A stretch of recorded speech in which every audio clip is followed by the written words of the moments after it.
Oh. Check 1, 2, check. All right, here we go. Holodeck 3 program is reinstated. Okay. Holodeck 3 program is reinstated. Open sesame. Commander Klingon vessel. We are energizing transporter beam. Now. One, engage.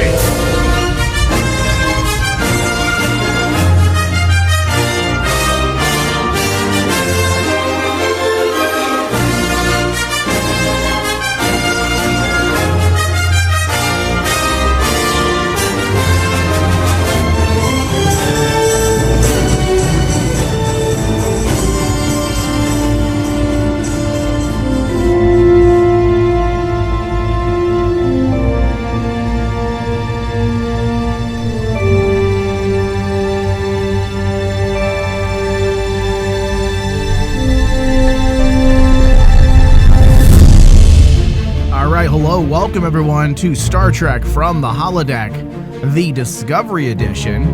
I am Michael Flores, your host and captain of the USS Rain Man Digital, and at the helm, paying attention to when he is off of work so he can hit the holodeck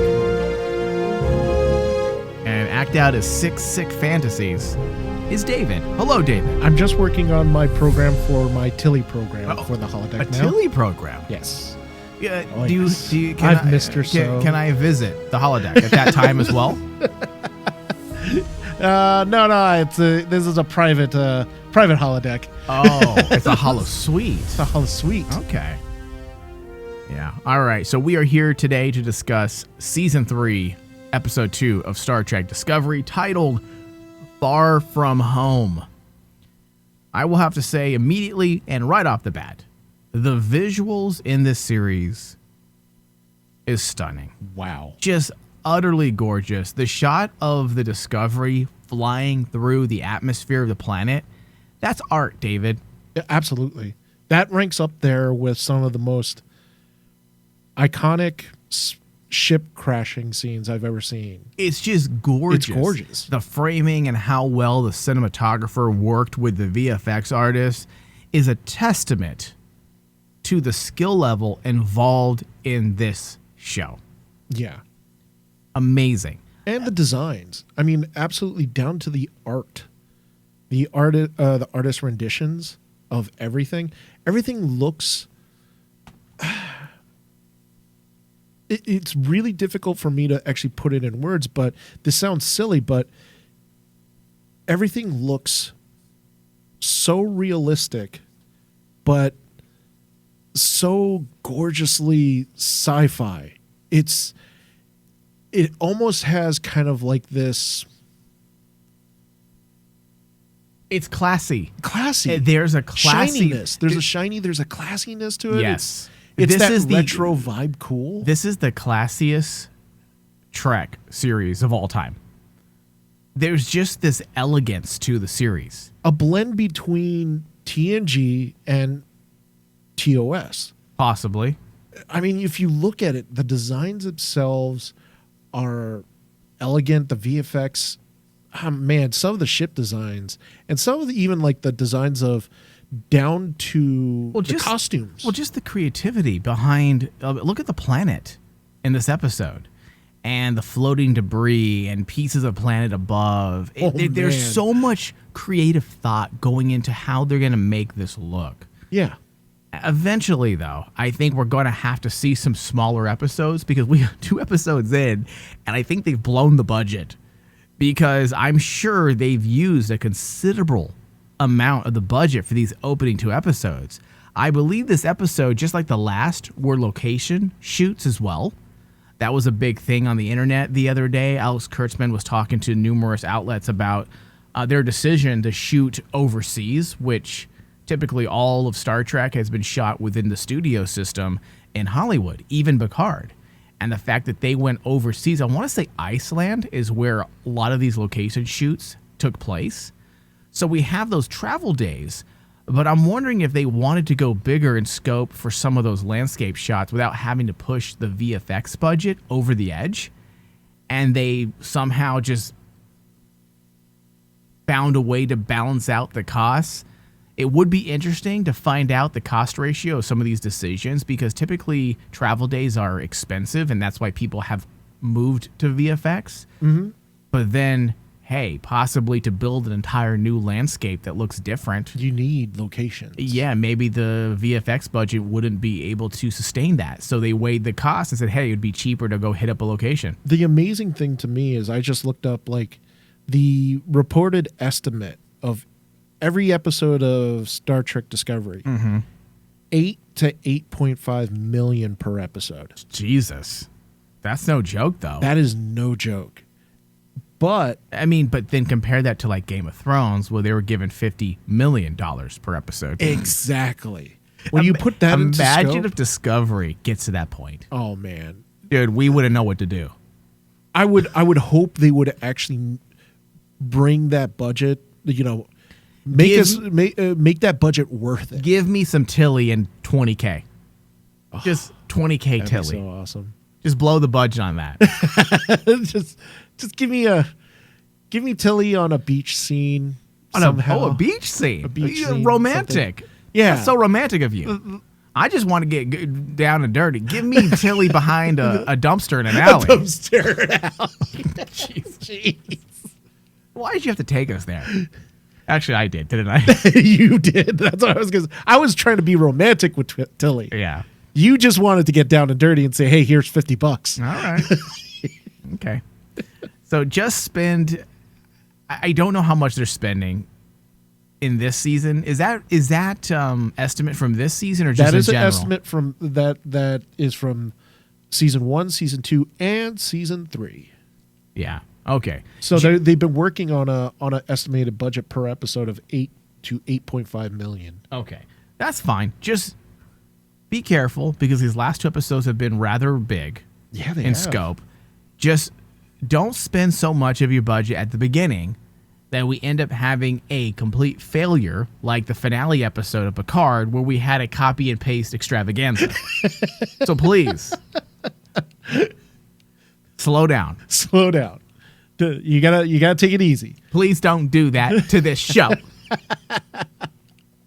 Because I'm a fucking Uber Discovery fan at this point. I am too. I mean, just in 2 episodes, dude, this season has put me really comfortably with I don't like that. Discovery. I don't like that, Dave. I'm nervous. I'm nervous because when I Yeah. like something this much, I don't know if I can take that type of rejection, when they, when they fail. yeah, please just don't do this to me. I know, but the sad part is like the only reason why we're doing that is because of how catastrophic the Star Trek franchise went with Picard, and then now you see a steady incline with Lower Decks. Yeah, so some far of the with Discovery. the short treks helped a little Short treks during were that great, time. yeah. And then you had Lower Decks, and then suddenly you have Discovery, and in 2 episodes, I'm like going, okay, it seems we're back on track.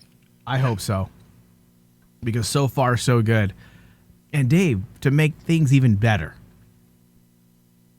we had a Western-esque Trek episode. Yes, that was awesome. I was not expecting that. Neither was I.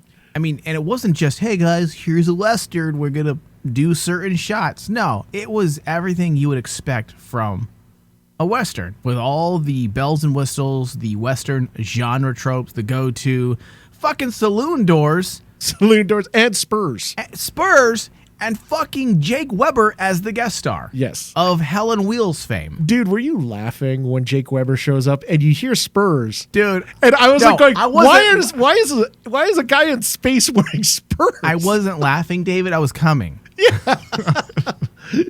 Jake Weber's fucking amazing, dude. Oh my God, dude. I'm a huge fan of his work. Yes. He was so good. There was an AMC show that, actually, you Star Trek fans should probably know this by now, because another one of our greats came from Helen Wheels, and that's Captain Pike, who was the lead of Helen Mel. Wheels. Yep. So now here's Jake Weber, who was kind of the villain for about 2 seasons, kind of the villain on Helen Wheels.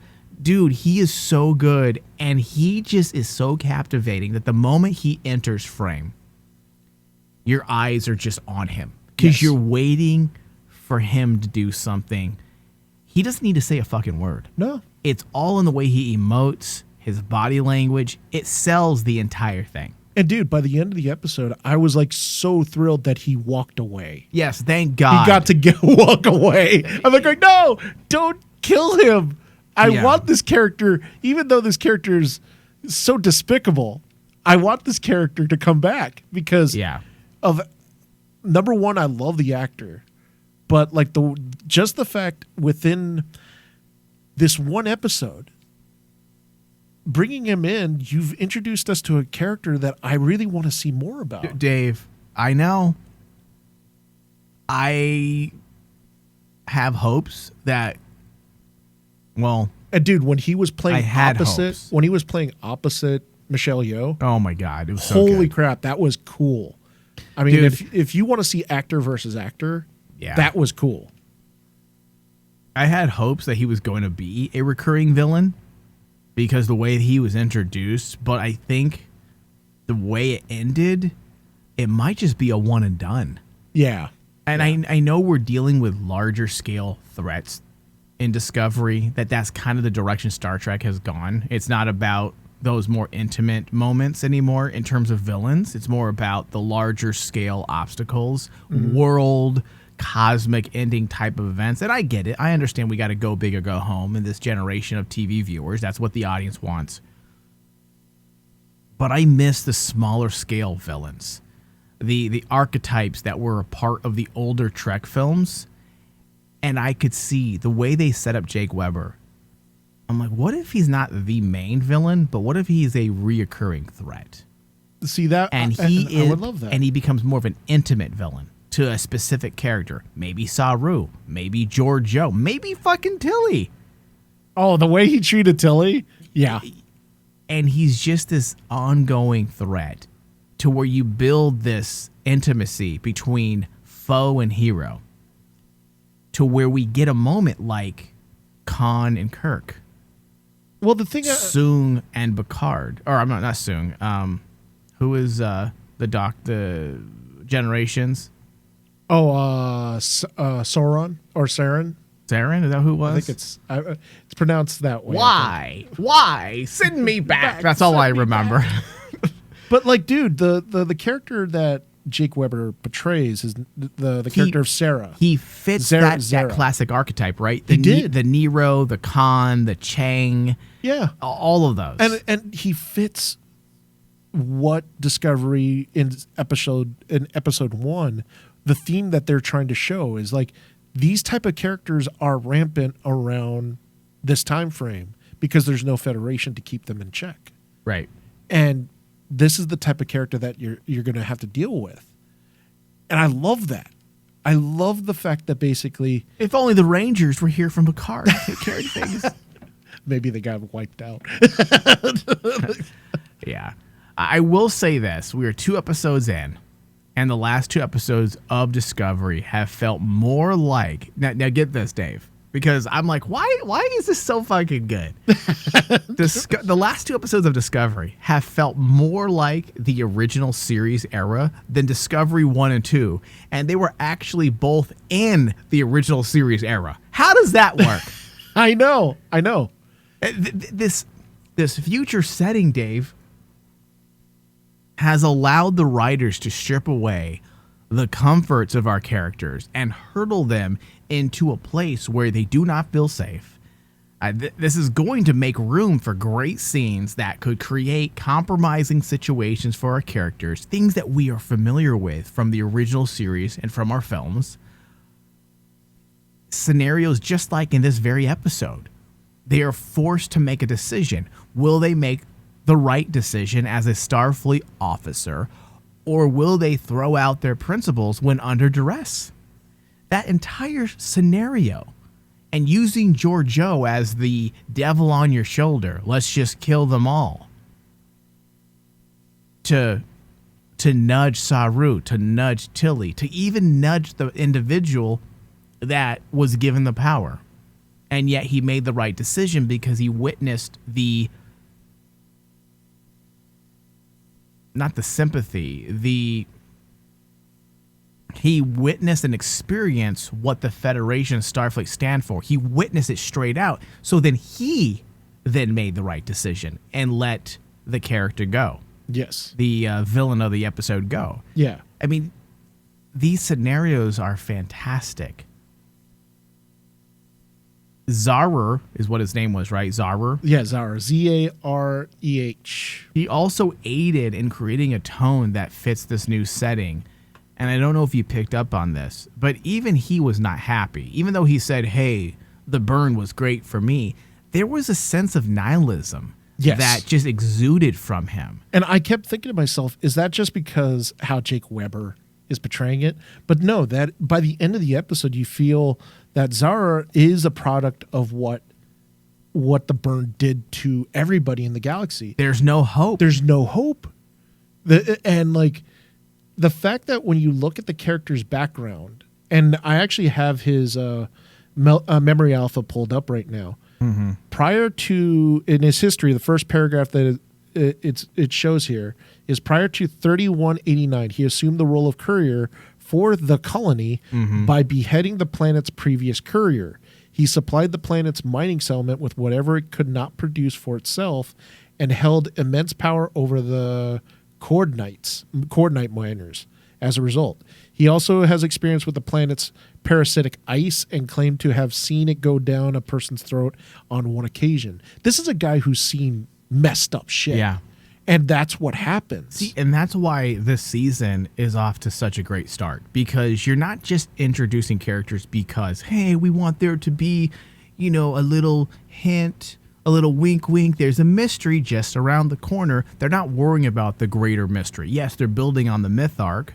Absolutely, you need to with a series like that, like this, that's serialized. But they're focusing on just telling a story in that moment, and to aid in making sure we understand the context of the setting and the new normal in this time period. And the fact that they give him this, he exudes nihilism. It helps with the idea that there's no hope. It's almost reminiscent of Khan. When Khan basically is left on SETI Alpha 5 and he has to watch everyone die in his colony around him, and he becomes this bitter, almost not like what you said, nihilistic character. That's what happens when you lose hope. And that's why he leaves Kirk on a dead planet, buried alive. And alive. And you look at Zareh. I was waiting for that. I was waiting for that because he's like, the way he fused the Federation too is kind of like, it's almost like he kind of looks down at it. Well, because he lost. Jaded. Because they let him down. Yes. That's what it felt like. It felt like, fuck the Federation. Yeah. Because look at how we live now. Where were you when all this happened? And that's what happened. See how we're getting all this from that scenario? Scenario. It's within the subtext. And that's what happens when you have a well-written episode with great actors working together. Yeah. And also great dialogue, because Zareh, throughout the entire thing, he's not being argumentative. If you look at the dialogue that was given, Zareh's not being argumentative. He is spelling out facts. It's just facts. That's just facts. This is how it is. That is right in front of him. Yeah. And like, there's Saru, who is like the epitome of, we can help, we can do this. And Saru's coming from a good place, don't get me wrong. But Saru's talking to a person that has no understanding of it. He does not understand a word coming from your mouth. And it's so awesome in that moment. It's because so alien. It's so alien, and it fits into what this episode wanted to do, was show first contact, what Saru was excited about, and Saru was warning everybody. We're going into unknown regions. We don't know how these people react to us. And what ends up happening is he has no idea how these people would react to someone like him, who's coming from the Federation saying, we will help you. And all these people are like going, are you fucking kidding me? Do you know what happened? Yeah. Well, and not just that, because you have the whole aspect of nihilism and the idea that there's no hope. and that's essentially the theme of the season, is bringing you hope. Yes. It works because of what Discovery showing up represents. Discovery showing up literally represents hope has arrived. It's in all the marketing. Yeah. And listen, you can market all day long, but if it's not in the series, your marketing is just going to fall And apart. it's also in the tone and pacing of each and the past 2 episodes. I mean, when you get to the very end, dude, when I see Burnham's face on the view screen, I got a little. I have to be honest. I got a little giddy. Yeah. And I had a little positive say, "Oh my God, thank God Burnham's here." Okay, is this... That's why I think they found it, Dave. They found the show finally. And yes, I was okay with the first season, and I enjoyed the hell out of the second season. But I think, I know it's early still, but I think It's early. the third season found itself, because I got giddy when Burnham showed up on the screen. I'm like, what is this? This is the type of feelings I have when I'm watching the reruns of TNG and Voyager and Deep Space Nine. Holy shit, it just gave me the exact same feeling that the other Star Trek shows, and I have not gotten that feeling yet from Discovery. The familiar Star Trek chills, and I got it. Yeah. And it's amazing to me that I got those same chills from a scene with Burnham. Because, like, when Burnham shows up, I'm filled with hope, and all of a sudden Burnham tells the crew, "I've been waiting for you for a full year." Listen, Burnham, I'm waiting for you as well. I mean, especially with those long dreads, please. You can have fun with Burnham. I'm sorry. I want to be with Tilly. I'll murder you for Tilly as well. I'm greedy. You're Zara. You're yes. like going, "I'm going to shoot you, and then I'm going to just take everything for myself." Forget the money and the like whatever they're mining. I'm like, just give me your women, please. Give me your windmill. That's it. All right, live read. Get more Star Trek from the Holodeck every month by subscribing to our Patreon page. There are 2 specific tiers that Holodeck listeners would love. The $3 tier, which is our behind-the-scenes discussions, bonus shows, pre-shows, and also the $5 tier. Our podcast tier gives you everything from the $3 tier, but also additional 2 full podcasts a month. So if you want to help us stay on the air, please head over to patreon.com/RainmanDigital and pledge. And of course, if you want to go annual, you can. You don't need to just do monthly. Patreon.com/RainmanDigital. All right, so let's get into this episode officially. The episode was directed by Olatunde Asunami, written by Michelle Paradise, Jenny Lumet, and Alex Kurtzman. So it's the exact same 3 writers that wrote the first episode. The synopsis: after the USS Discovery crash lands on a strange planet, the crew finds themselves racing against time to repair their ship. Meanwhile, Saru and Tilly embark on a perilous first contact mission in hopes of finding Burnham.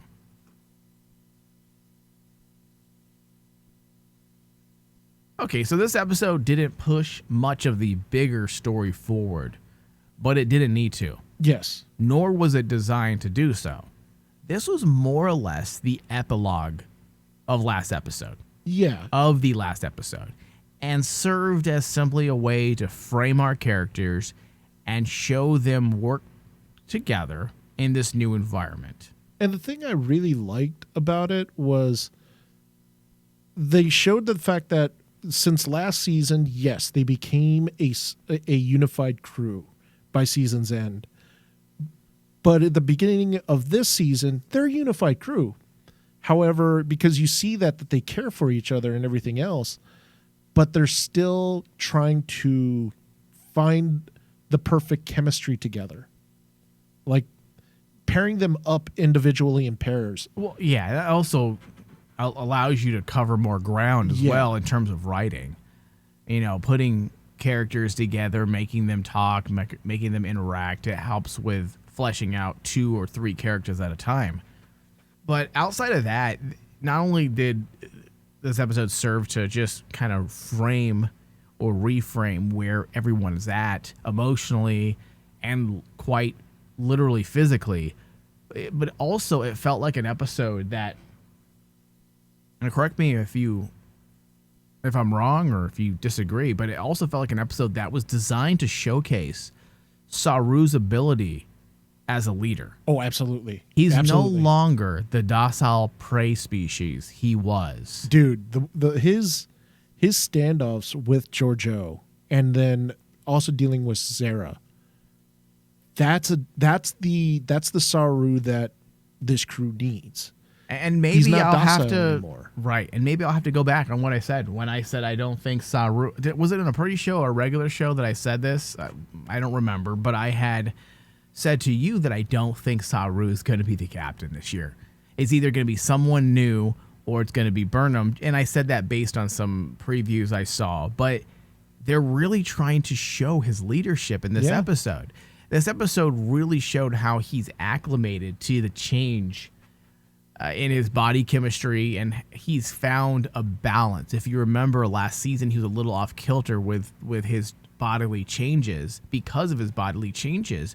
And perhaps we will get Captain Saru after all. And we I do hope. need a captain. I mean, Yes. come on now. I mean, if we've now gone, almost a season and a half without a captain. Pretty much. Yeah, I mean, just look how he took charge of Giorgio, like you said. And it wasn't even like, I remember in the second season, if you had this similar scenario and similar dialogue between Saru and Giorgio, Saru would go from docile to out of control. Docile to out of control. Here, he's more controlled. He rationalizes it out. He honestly, in this one single episode, Saru became almost kind of like the caretaker or the father figure. He was of a the whole captain. crew. He was the captain. He started acting like Captain Pike.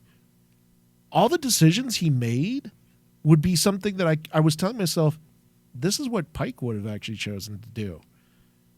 Pike would have actually stood in Giorgio's face when she's like saying, we need to go out there and basically just ransack whatever we can find. But instead, we're going to keep the prime directive. We're going to do first contact. We're going to negotiate. Right. And that's why, Dave, I have a feeling that he will end up being the captain, because they spent much of the episode doing just that, highlighting his abilities as a leader, as a true leader. Even the way he took charge of Giorgio, I mean, that's no easy task. And yet he was able to talk her down, and she listened. I think we're going to get Captain Saru. I think we will. And I really do hope so, because in last episode, me and you were discussing, well, what if they go with Captain Burnham? And I don't know if I want that. I don't know if I want it. Like, I do like Burnham, but I feel like she has a lot to learn still. And I don't think being a captain is the path for that character. Not right now. Not right now. She is important, and she's going to always have an important part to play. She is the lead of the series, arguably. But I think that being a captain, she's going to have to be something bigger than being a captain. She's going to be a fleet admiral. Saru, you want to be a captain? Good, come be an admiral. Dude, that'd be horrible. That'd be horrible. Admiral Burnham? Fleet Admiral Burnham? Fleet Admiral Burnham. Yeah, so outside of that, the dynamics of the bridge crew is still a work in progress. I do like how they made it a point to once again highlight each of them. Those moments of characterization is vital. Yeah. This season really, really needs to be about giving each of them a moment. Obviously, we have our main faces like Tilly, Culber, Stamets, Jet Reno, Saru, Burnham, Giorgio, but then we also have, I believe you say her name is Nihan. Owasokun, Detmer, Rise, Bryce. The Detmer thing has me interested, because I'm like going, why are they focusing on Detmer's honestly having issues? And I'm like going, something strange about Detmer, and I think Detmer this season's going to play an important role. Whether it's she's going to compete with Tilly for hottest redhead. Who's the hottest redhead? no, I am. Tilly. No, I am. And then Saru's gonna be like, well, ladies, there's only one way to solve this dilemma. Take your shirts off. Touch my ganglia. Oh, Jesus, David. He doesn't have ganglia anymore. Oh, yeah, that's right. He took them off. Yeah. So I don't have any issues with this show.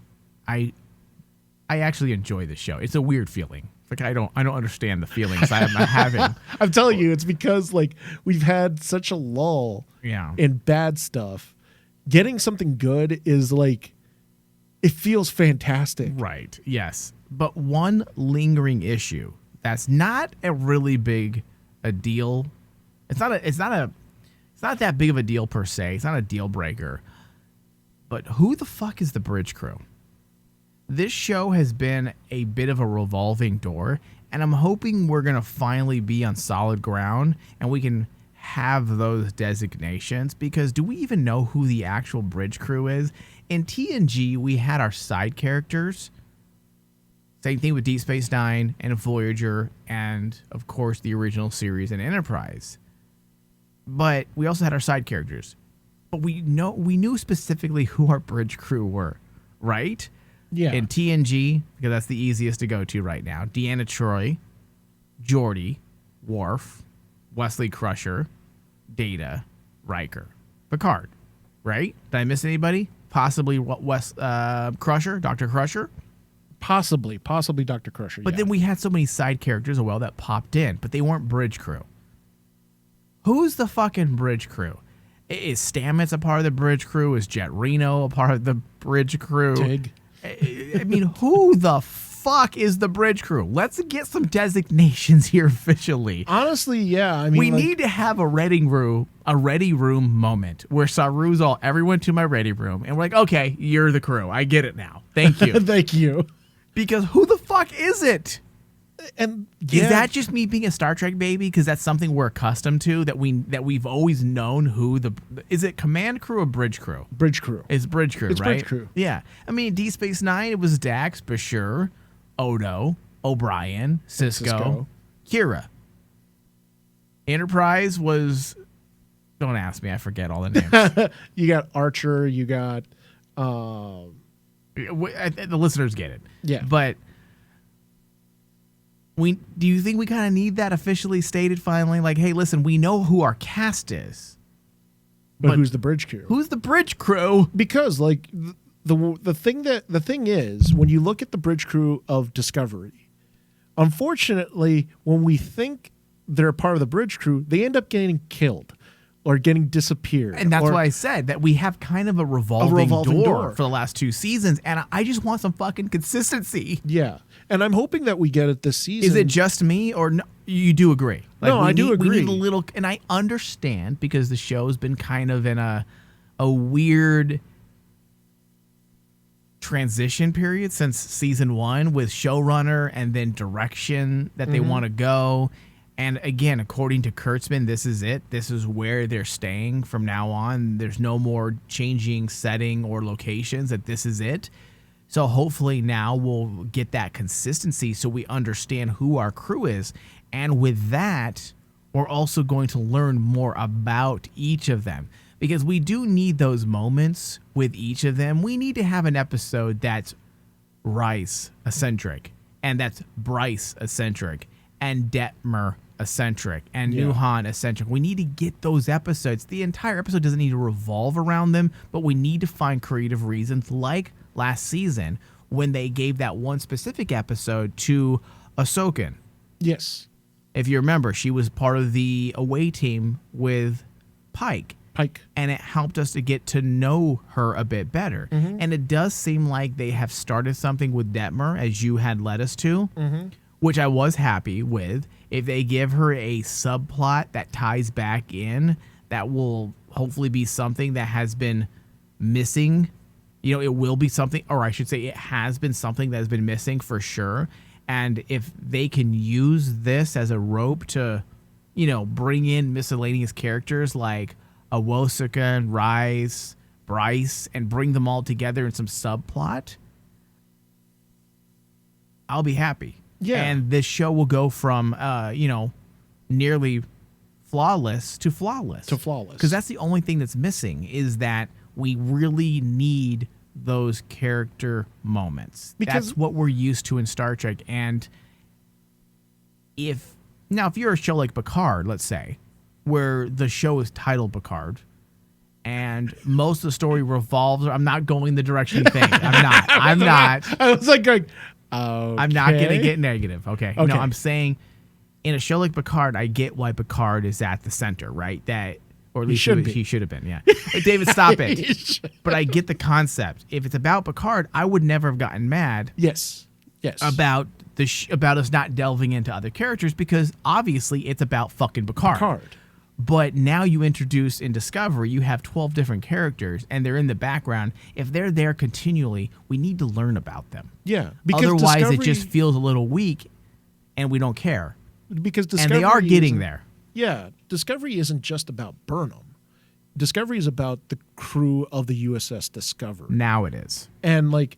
Because originally it wasn't. Originally it wasn't, and I agree with you. I think it started in season 1 where they decided to throw us a curveball in, because it's the first time ever in any Star Trek series that I can recall where the first season our captain gets taken out. Lorca got taken out because Lorca was the original captain of the USS Discovery. Right. Well, don't forget, Giorgio got taken out as well. Yeah, then Giorgio get taken out. And then when they get taken out, they get replaced by a captain of a different ship. So we that still all don't know. have a captain. We still don't have a captain. And on top of that, it all culminates into that one scene that me and you have always stated is one of our favorite scenes in season 2 because it's so simplistic that it fixes so many problems, is when Pike comes in. All right, I can't do this. I need names. Give me your name. Yeah. Give me your name. And What's your name? we were both like, okay, you literally fixed one of the biggest issues in season 1. Yeah. We didn't know the names of anyone. We didn't know the names and of in anyone. 30 seconds, you gave us the names of every single character. And then they were on a good roll, and they introduced to fantastic characters like Aram. Aram was a standout in season 2, but you ended up killing her off. Right. And then suddenly Aram's gone. Well, one of our listeners brought this up a while back, and I think it might have been during the Picard run.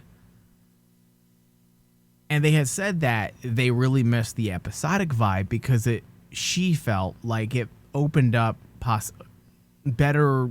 it opened up the possibilities for more character-centric episodes. Like, you were able to delve into different characters because it was episodic and you had a close into story and you didn't have to worry about the serialized format. Yeah. That dealt with the bigger story, that focused around a group of characters like Burnham.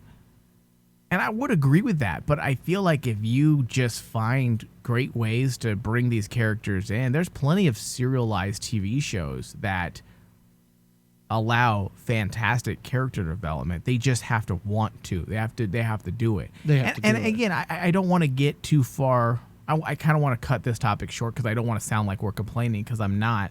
I feel like season 2 was a great start with getting where we needed to be with these characters. And I have a feeling season 3 is going to continue that. And we're finally going to really get to know them because we have the Detmer aspect. And also Tilly had her moments this episode as well. I've enjoyed the consistency of her development over the last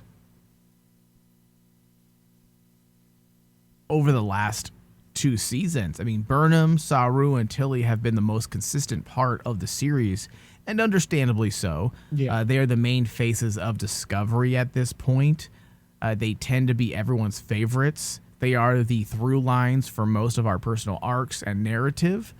Tilly is such a unique character in the Trek universe as well. She's capable, vulnerable, hot, very relatable, hot, redhead, very grounded as a character. Her quirks, optimism, her empathy, her big boobs keep the episodes on track. And when familiarity, and when we're in a familiar territory, we have a familiar tone. So I feel like everything she's doing to keep the story on track is working, because she's unique, but she's all you got me all turned around. What, Tilly? Let me start over. What was I saying? Tilly's being unique. Yeah. Okay, so Tilly is such a unique character in the Trek verse. Take two. She is vulnerable, but she's also capable. And at the same time, this all makes her relatable. Yeah. And because she's relatable, she's now a grounded character. And because of her quirks, her optimism, and her empathy, it keeps the episodes on track and keeps us within a familiar territory when it comes to tone. The tone of Star Trek. Tone and so theme. It doesn't even, and theme. It doesn't matter how dark we go. It doesn't matter that we saw someone's insides get completely burned from the inside out in this episode. It doesn't. I know a lot of Star Trek babies scream foul ball when there's violence, but violence is just, it's mature, guys. Listen, this isn't fucking Pleasantville, okay? We're in modern eras. Violence is what we get on TV. And also, now, I'm not saying I want an action-packed Steven Seagal, Stallone, Arnold blood fest. I'm not saying that, but I'm saying that you can have gore and not lose the heart of what Star Trek is, and that's why it's important to have characters like Tilly, because she keeps us in that familiar area. Yes. Does that make sense? No, yeah, because like Tilly, the characters like Tilly, they, especially in regards to Discovery in this season, are very important because they're supposed to symbolize the ideals of the Federation. Right. And that's exactly what I put in my notes. She embodies everything that Starfleet and the Federation stands for. Yeah. And it's amazing, in particular in this episode, playing it opposite Zara, the way Zara actually treats Tilly. And it's creepy, but it's also kind of like he undermines her. He basically says, "Oh, you go out there, you'll survive. Sweetheart, you'll survive." And it's that condescending tone because Tilly represents these ideals that are so opposite of Zara. It's foreign. It's foreign to him, yeah. And he's like going, I'm going to prove you wrong, you little idealist. You go out there and you face the real world then. And that's why, particularly in this episode, the use of Tilly was really important because Tilly is the one that represents the ideals of the Federation. But on top of that, she represents the ideals of everyone like us who are hardcore Star Trek fans that believe in the ideals of the Federation. She is 100% optimism. Yeah. And sometimes it makes me sick. It does, but but it's needed. It's needed, and particularly in this episode because it only makes me sick because I'm very pessimistic, But I get this is what Star Trek's about, and we need that character that's just 100%, puppy dogs, rainbows, and sunshine and unicorns, Yeah, and particularly in this episode when you have to emphasize this is your setting, okay? The world, the universe, the entire universe of Star Trek in this particular time frame. It's not the Federation's time. It's not the time. It's not the time of idealism. It's not the time of perfection. All of perfection is gone. It's broken. So, you put someone like a character like Tilly, who is the idealist, in a very jaded, very broken setting. Their idealistic nature comes out even 100-fold more. And it's something to show their theme of basically Discovery is about Discovery themselves is the hope of Star Trek right now. They're in a broken universe. The hope of the Federation. The hope of the Federation.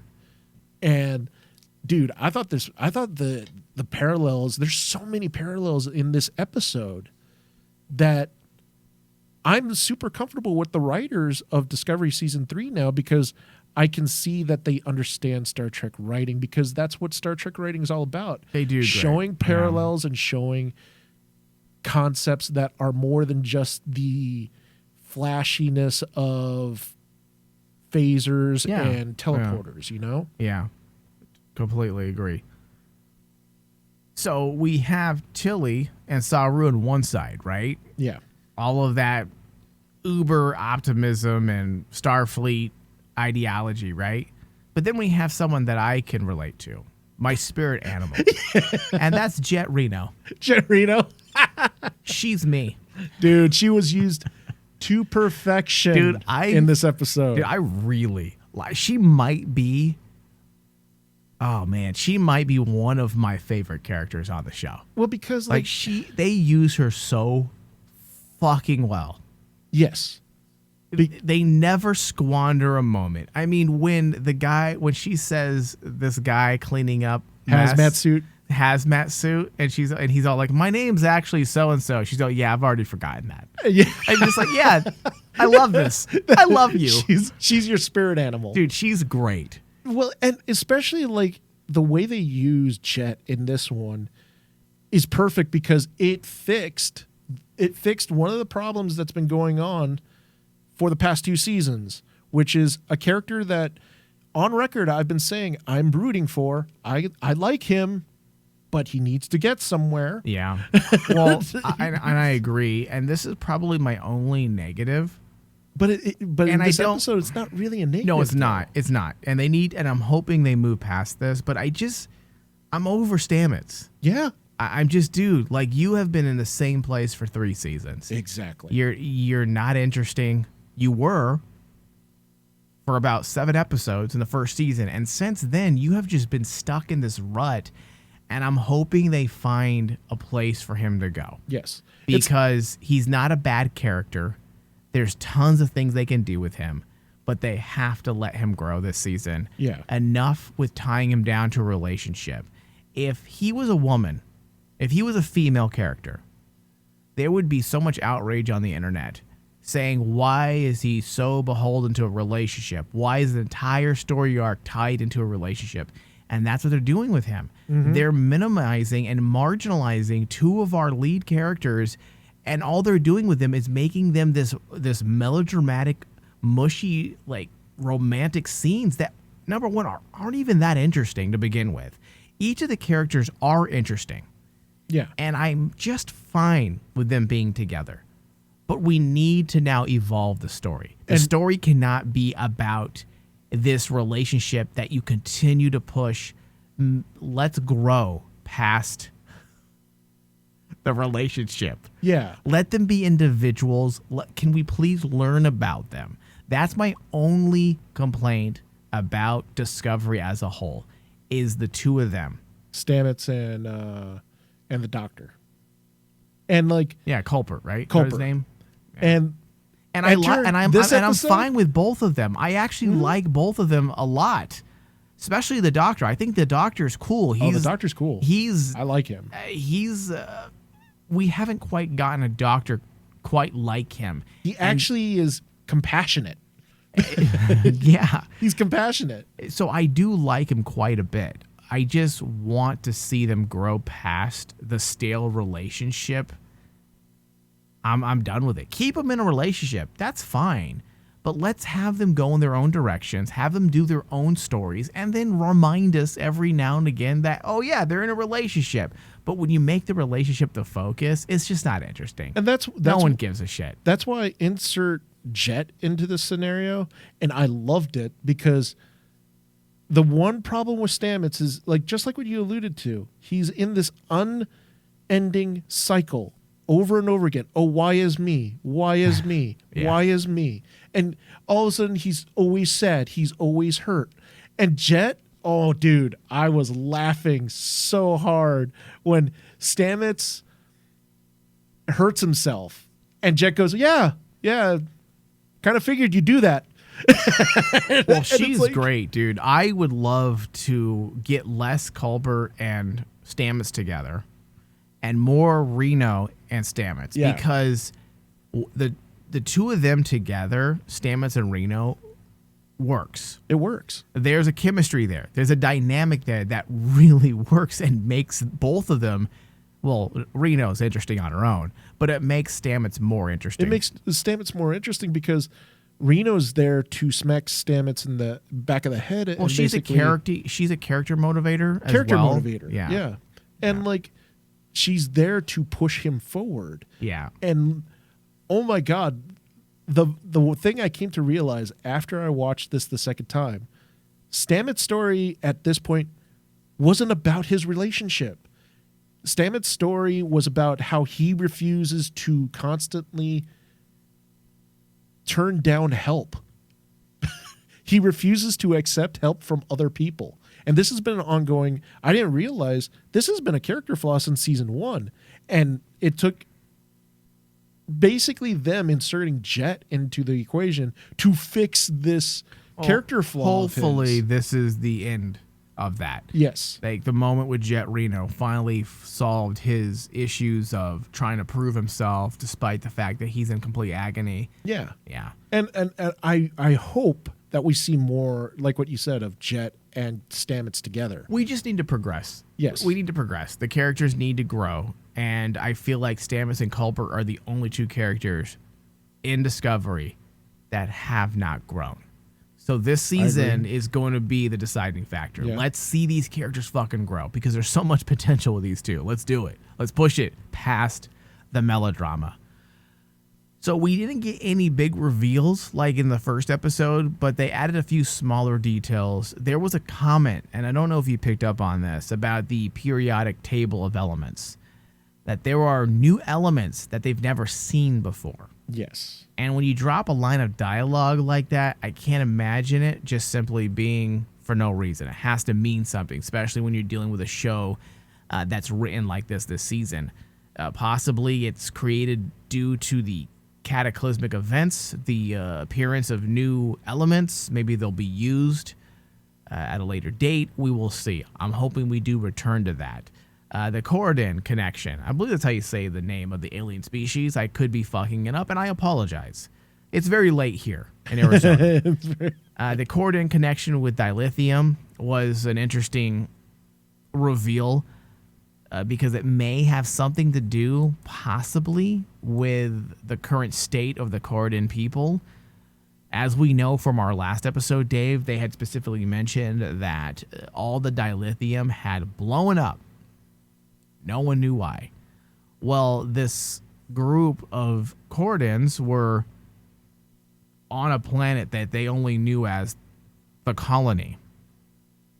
And there were pieces of the planet blown up all around them, stuck in the atmosphere, floating, I'm assuming stuck within the gravity of the larger piece of the planet that survived. That's what it looked like, right? Mm-hmm. Yeah. Well, the planet Corridon was rich in valuable resources, according to the Star Trek Wiki. And if you remember from Enterprise, and I believe in Deep Space Nine as well, they were most significantly known for dilithium.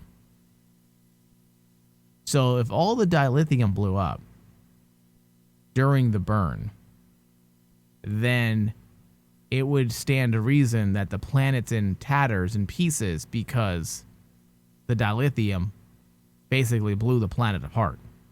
Yes. So what we could be witnessing is essentially part of Ground Zero.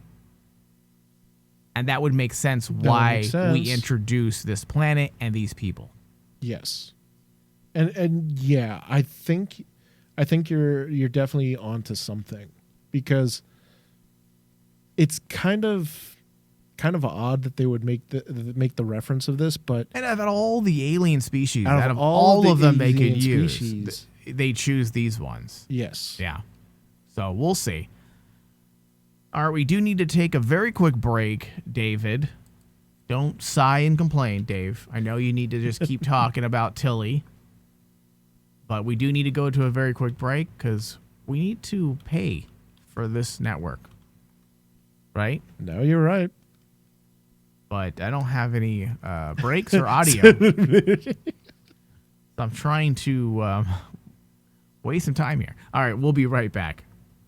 At Aspen Dental, smile for zero money down with zero worries. Plus pay zero interest if paid in full within 18 months. With your savings and safety secure, you'll feel all right smiling again. We promise.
more Star Trek from the holodeck every single month by heading over to our Patreon page, patreon.com/RaymanDigital. Pledge $3 or more a month to gain access to literally hundreds of hours of additional Star Trek from the holodeck discussions.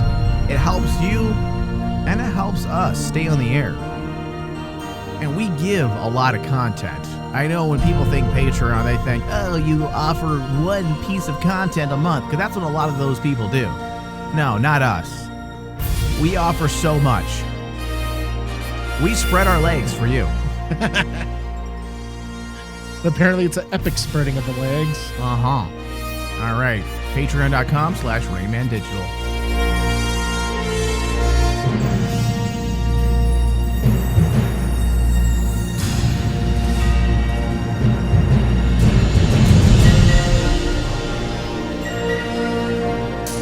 Welcome back, everyone, to Star Trek from the Holodeck.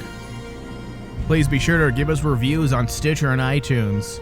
Search Star Trek from the Holodeck. Give us a thumbs up. Share those shows. And please give us a review. We need them. We know you're listening. I see the numbers. Our shows are growing exponentially. So please give us a review. Prove that you're listening. Right, David? Oh, yeah. I really like this remix. It is really nice. It's actually... It makes me feel good. Yeah. Although I still say the Enterprise theme is still growing on me. David, I will annihilate you live here in the air. It's been a long road. Now Mike. listen. It's been a long road. Oh, David, I want you to walk into the studio kitchen over there. Grab the knife. I will admit, I told you. I hate it. If you play it, I hate it as you a will Star find Trek yourself theme, singing David. it. I hate it as a Star Trek theme. But it's fucking damn catchy. It is damn catchy. And I find myself whistling it and singing it quite often. As much as we love the epic themes, especially that last bit with Deep Space Nine. Yeah. I'm sorry, that Deep Space Nine's theme is... Oh, I love it. It brings this epic, grandiose feel that Star Trek needs. Gotta love Deep Space Nine, dude. But Enterprise, I just love Star Trek. The last couple of years, I've been finding myself singing that song, and it's almost like a brainworm. It sticks inside of you, and it doesn't want to leave. I want to be a brainworm for T'Pol. Okay, let's just move past that. That'd All be right. Tucker's brainworm. We need to move into our final thoughts. I didn't realize we were already at this point. We covered the entire episode. We do have a little bit of news that I want to get into. Some discussions. I believe I can find them. Why don't you start? Give us a little lead off here. We'll do our final thoughts, Dave, and then we'll talk about a few random bits of news before we close out the show. Okay?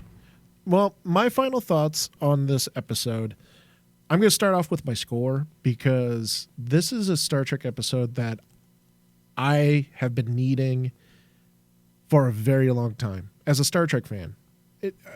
At the end of this episode, I felt happy. Oh, look Absolutely at you, Dave. happy.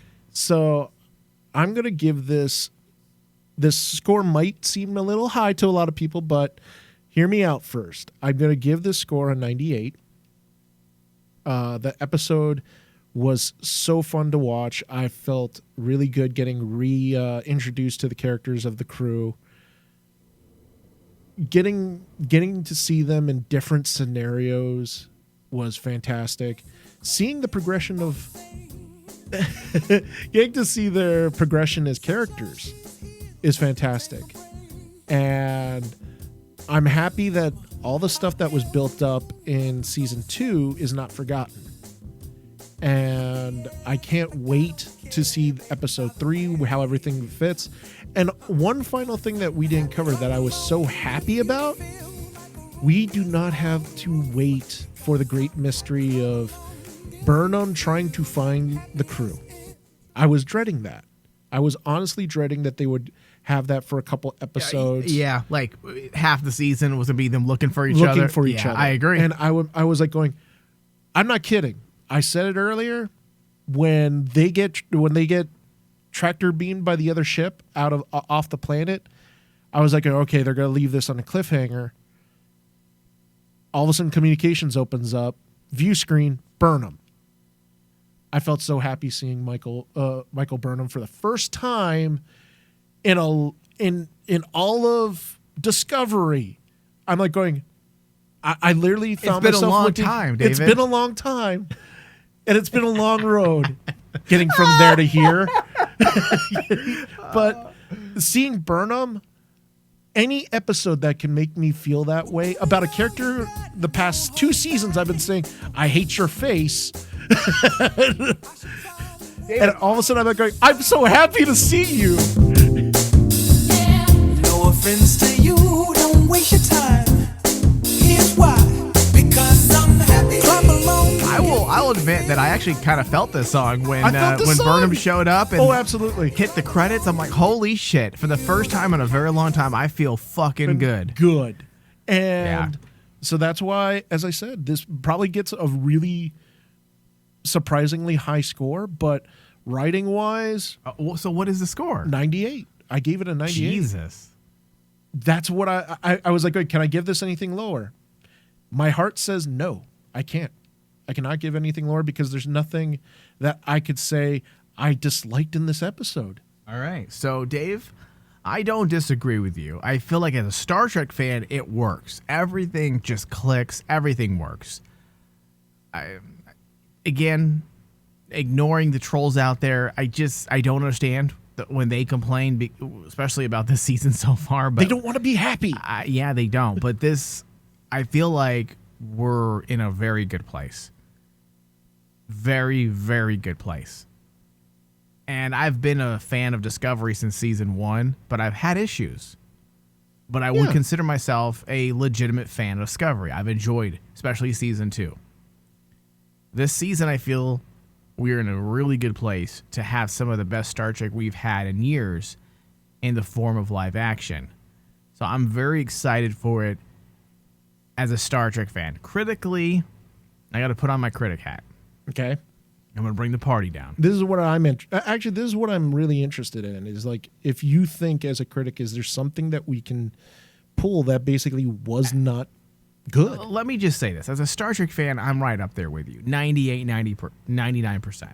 As a critic, though, I had some issues. The writing was good. I wouldn't say it's bad. It's not. It's not bad. But the issues with Stamets, they're not great.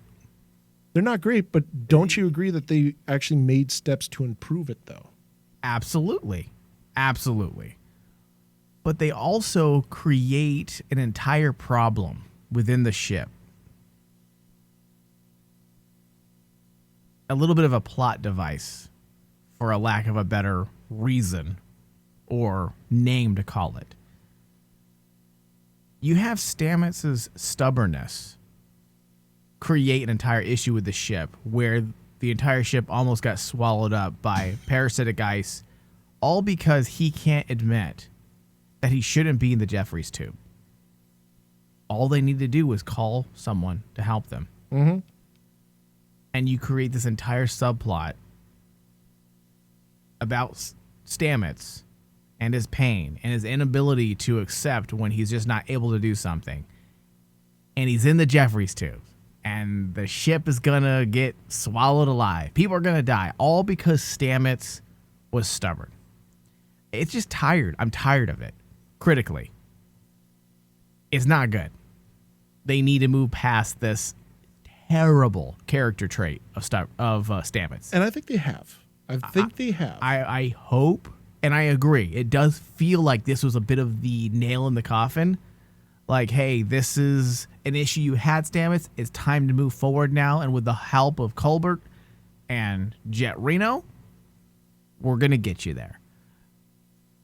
Critically, it just felt a little bit like it was forced. So that's my only complaint. And because of that, I give this a 91%. Still a good grade. It's still a good grade. Because it didn't destroy the episode, but because I'm just looking at this continued direction they take Stamets, and then the contrived situation of him just being stubborn. Dude, think about it. His stubbornness was literally a plot device. It makes you more pissed at that character than even more so when you think about it. Look at Worf. Okay?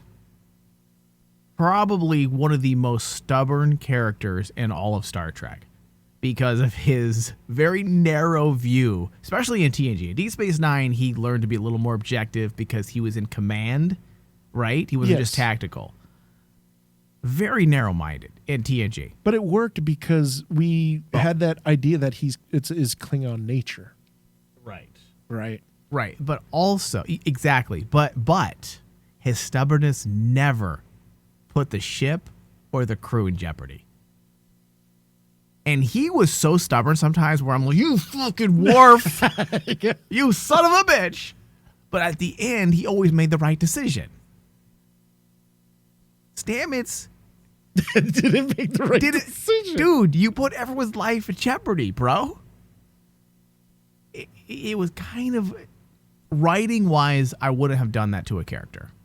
If I was the writer of this episode, and critically, it looks a little like, it looks contrived. That's all. And the problem is when you do that in lesser writers' hands, you can make a character absolutely detestable at that point. And that's the risk. Well, maybe, Dave, the reason why they had to contrive this moment was because they didn't really quite know what to do with Stamets. Yeah. Because they have written themselves into a corner with this character. And, as you said, and I agree, it does feel like we have finally moved over that hump. It does. It feels like we do have a little bit of resolve when it comes to that aspect of Stamets. Yeah. So, we'll see, right? We will see. All right, we actually don't have time to get into these news topics. We're actually over an hour right now. We're at an hour and 10 minutes. And see, you could tell that just that episode was so good because me and you go over time. Dude, it breathed, right? It felt like we've been talking for 20 minutes. Yeah. All right, so this does bring us to the end. I want to thank everyone for listening. Please consider going to our Patreon page. We need to continue doing these shows because I love talking about Star Trek. And if you enjoy listening to us talk about Star Trek, it's really hard for us to compete with all those other people out there, the big corporate podcasts that are out there.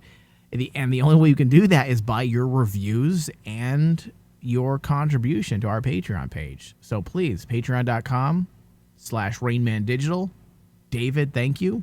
Thank you. Live long and prosper.